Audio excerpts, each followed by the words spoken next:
Que répondez-vous à ce genre de propos? Alors, s'il y avait eu bradage, s'il s'agissait justement de vendre, comme certains le disent, nos ressources au prix de la paix, je pense que nous aurions commencé avec une séquence tout à fait différente. Nous aurions commencé justement à vendre. Mais ce n'est pas ce que nous avons fait aujourd'hui. Ce n'est pas ce que nous avons signé aujourd'hui. Aujourd'hui, nous avons signé un accord de paix dans lequel il n'y a aucune provision sur les questions économiques, sur les questions de minerais stratégiques. Et cet accord est très clair.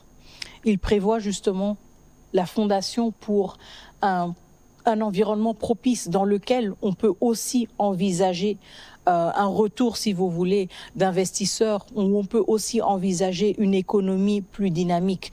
Mais nous sommes tous clairs dans notre compréhension du séquençage des choses. Nous ne pouvons pas penser à un contexte économique ou à la signature d'accords économiques sans pour autant tenir compte de la nécessité d'un retour de l'autorité de l'État, sans pour autant tenir compte de la nécessité d'un contrôle rétabli de toute notre intégrité territoriale.